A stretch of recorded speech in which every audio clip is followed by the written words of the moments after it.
Hello, viewers. This is the Coach Kuria Show, and I am the MBA, the Men and Boys Ambassador. We are joining you right here from Mbuzi Manch. This is at the Racecourse restaurant, right here at the Ngong Racecourse golf course. And we are excited to be talking about mental health and business, the challenges of the man in business and the mental health challenges of the man in business. So we go straight back to our coach, Coach Kuria. Karibu. Habari ya leo? We're good. Yes. How was your week? Great. Awesome. We had a wonderful show last week, and I saw some traction from our media platforms. And I saw people saying this is really great, this is timely, this is unique. And I'm excited to be joining with a coach to do this. Karibu sana. Yes, the MBA is so excited because for a long time I've been looking for something called the mental health of men in different scopes, and I'm happy to have this here. I like the way our synergy is, how we have synergy. Because you're very passionate about the soft skill, the soft stuff. It's the man, the boy. And I keep saying that it is easier to mend, to correct the boy than to mend a broken man. So true. And a proper man, a man with proper mental health is a good husband. Oh yeah?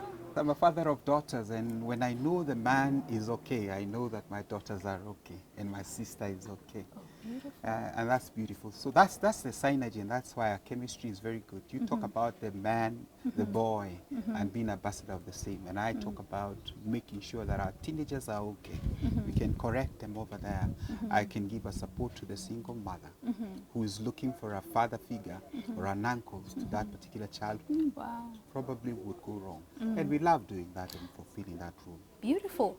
So the last time we talked about your trip to Uganda, no, to Rwanda. Yes. This Kagame land. So you have gone to the expo. Yes. And you have sold, first you have sold your car. Yes. The sins that people commit in business. Yes. And with this you have the entrepreneur that you are, you have manufactured machines, and you've gone to the expo and presented your great work at the expo, and you have sold nothing. Yes. How did you pick up yourself from there? You know, what was going on in your mind? The first thing is the failure of the visualization. You know, they tell you, see it and get it. Before I've left for Rwanda, I did not see I saw myself going to the expo. I saw the Congolese coming and the Rwandese. I saw the orders coming. And I knew for sure I'll come and surprise my wife and say, darling, tuko. Hey. Nakuja na gari mpya, nakuja ningie showroom. Hey, you can imagine now, after the close of the expo, there's no sale. And you're wondering now, gari hakuna, I can't go home without mula. This color has to be there. It has to be there. And I said, I have to do it or do it. Oh. And that was the toughest time that I've ever had in a long time. Let me say, I'm a bit privileged. I think I started driving a car at around the age 20. Your own drive? Yes, not necessarily mine, but at about 26 I had my own. But what I'm saying is, 25 I had my own. But what I'm saying is, I have never walked like I did. Imagine here I am. I have a technician with me. I don't want to receive calls from home. I don't know what to tell my wife.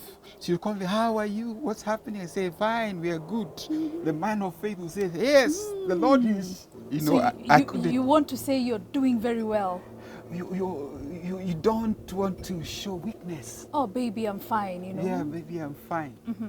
All is fine. And deep down, you're buying a man who's traveled far and wide. You're going to pick up a cabbage and some ugali to go and and cook with your technician. Oh, these are strange. What? I didn't know. Yeah, it was strange. I hadn't. The last time I had cooked was a very long time ago. So I thought money would be there, dash to the restaurant, eat, go back, do some marketing. But I was sure for one, that number one, I would never go home without making it. So I either had to make it. I had burned the bridges. So I told, I told, it's one of those faith things. There's sometimes, as I was talking about the wilderness situation, God can, cause you to stretch yourself. And sometimes those wilderness situations, they are not as bad as we think. Oh, yeah. At that particular time, your mind is inundated by so much pressure and strain, and you actually crying in your own closet. Oh, so you cry in your closet. You used to cry? Oh, yes. Lock yourself up and... Yes, I would lock up myself, and my technician would wonder what it is. I would... Just 1 minute. You know what, gentlemen? I keep saying, have a dignified moment of tears. And a dignified moment of tears is knowing that I'm at my breakup point, and you walk to your room, lock yourself in, and do your tears.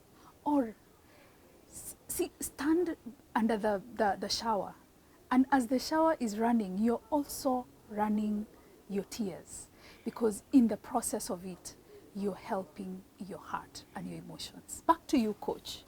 Yes. So you used to cry? On that, yeah. Dignified yes, moment of... Yes, I did have my dignified moment of tear. and I would call upon the Lord, and and I would go out, I'd rush into the cyber, make some letters, and now I decided to convert myself into a salesperson. Wow. I will tell you the truth. There is no hotel in Kigali I have not knocked doors. No. Just the newest one that might have come up yesterday. Yeah, or... probably the latest ones, but the last 5 years. But others, I have knocked doors in every of those hotels, saying that we can do your air conditioning, we can do your kitchen equipment. And every time, the first few days were tough. I would go and I'd be told no. I would knock another door. I would get myself together again and gather my faith and say, this is it, the Lord. You know, Korea, what I'm hearing from you is this man who is an entrepreneur, and everything has blocked on him as far as entrepreneurship is concerned. Yes. And he has decided to reinvent himself in his circumstance and sell artisan skills. I didn't have a choice. And I would borrow and ask, probably what God would ask Moses, what you have on your hand? All I had is the salesman in me. Oh. And again, I had my technician there. I also have I can easily look at a product and be able to go around it and create it and offer solutions. I had that, and nobody can get that one from me. Wow. And I didn't have a choice. What choice did I have? I didn't have a choice. So I had to go. And that's what I was saying about sometimes the wilderness is not necessarily a bad place. No. Those tears are sometimes where God pushes you in a certain corner, and it's not necessarily a bad seeing place. other opportunities other giftings that you're having in Exactly. yourself, and you start rediscovering. While who God you wants are. us to rediscover ourselves, the other opposite is that they want us to get into depression and we lose our identity in ourselves. Business, Please repeat that. where the Lord would want us to rediscover ourselves, the devil would want us destroyed and lose our identity. And lose our identity. And our destiny Wow, becomes so that's black. powerful. It behoves upon us to actually be able to dig deep and say, now, which side do I want to get into? Let me dig deep into the Lord and be able to get and encourage myself. Yeah. While at it, I know I'm tearing. And you're in there and you're telling my soul, take courage in the Lord, stand firm. Yes, and sometimes you tell the Lord, I am weak. Yes, yes. I also talk of David moments because many times we as Christians, we want to show that we are well, we are good, we have everything put together and we have our A to Z organized. But then you miss your JKL or you miss your QST. And when you miss your QST, it means that there is a gap in your path. Yes. So your alphabetical order is not okay. So at this time, and you're telling God, this is who I am, and you're just being honest, very genuine, very open before the Maker and telling him, I cannot. How was that moment for you? I think I've come to a different way of thinking because God knows me. Yeah. He knows when I am up, when I am down. He knows. He says there's nowhere I can actually hide from him. And this is the issue of me being able, as a businessman, being able to position myself with the truth of God. That God has not moved. God has not moved. God has not moved. He's not even intimidated or moved by my issues. Wow. He's there and he says, like, I've given you everything pertaining to life and godliness. Ooh. And this is probably the beginning of depression for believers, especially some who had spent some time with the Lord. You know that God has given everything for life and godliness. So at the end of the day, you say the problem is not God. Okay, the problem is not God and the earth is His and everything that is thereof. The problem is me. It's me. So if you start getting into self-condemnation, right there is a recipe for depression. But there is an opportunity of seeing a different you because the problem is me. And so you query, if I am the problem, then what is this that I need to change for me to align to all this? I see where you're going, and thank God for those people who are able to bounce back easily and people who are able to ask themselves proper questions. There are some who need Support. a person who needs support. Yeah. And this is where we need to ask our people, are you okay? And you know, Coach, I've had moments also in my life where I needed people who can speak into my life. There are battles that we fight in life that you realize, oops, I am drowning in this one. And at that time, it's very important to raise your hand, just like someone would be drowning in a whole pool. And you're there and you're beating the waters so that someone can see that you need support. Yes. Are men easily able to sit back and say, this is it? I need help. Are they able to raise their hand when they're drowning? Is it normal? Is it easy? Were you able to do that? At times I've been able to do that. But most of the times, unasimama kama mwanaume, you really want to show you're like a rock. Yeah. You're fighting in there and doing all that you can to get out of this particular quagmire. You've used all that you can. So that was you in Rwanda? Oh, that was a fight and a half. And I knocked every other hotel. Yeah. And let me tell you what, I know for sure, if I did not get that deal that I'm just about to tell you about, I would have said, this is it. Call my wife and tell her, please, Daddy, send SOS. But thank God, this became the sweetest money. It's not as much money. In fact, some of the least money I've ever made. But this became the sweetest cash that I've ever made. Oh. As I went on, I went to this particular shop in Kigali. It's called Mr. Chips. It is run by a man called Paul Amzungu. And he was in crisis. You know, I found him in crisis. And God can prepare a crisis. You know. Sometimes just for Sort you my out. goodness, that's my God.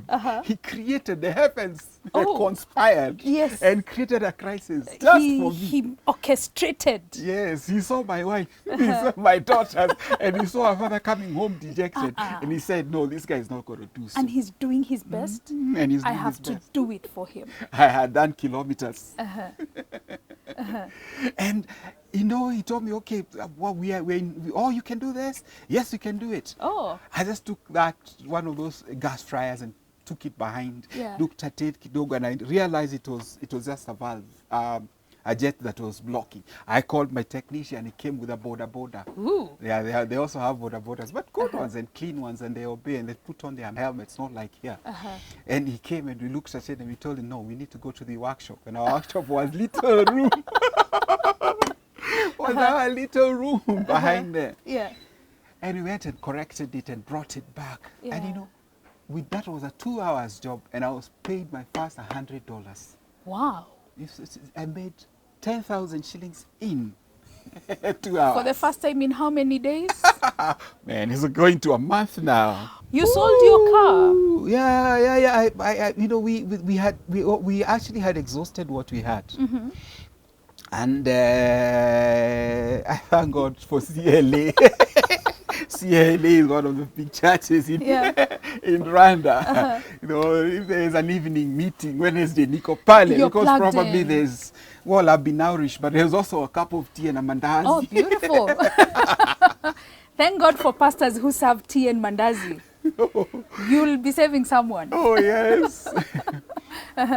So I finally, just as I was giving up, I've just told you, I took this guy gave us this particular job. Yeah. Then he told us, okay, this one is okay. There's another one here. Yes. So we made another $100 the same day. Wow. That day we made 20,000 shillings. One day. It was the sweetest money that I've ever had. I've made some money, but that was the sweetest. Beautiful. Awesome. So, Coach, you know, I'm hearing your story and I'm hearing you come out and tell us, I have gone down and I have come back. And you were able to bounce back from there. The story is long. You haven't heard a bit of it. We'll get back to Rwanda. I am loving Kigali. Are you? Yeah, I love Kigali. Only $200 in our hands. We have to go back to Kenya and we have to buy a car. Did Coach fall through the cracks or did he rise up? Wow, we thank God. Ladies and gentlemen, it has been a wonderful moment sharing this with you. And yes, when you are stuck, please go down. Allow yourself to crash. Allow yourself to call for help. And allow yourself to rise again. Remember, we have to dust off and we have to move forward. So keep rising and keep doing what you have to do. And God bless you. Have a lovely week. Thank you. Karibu.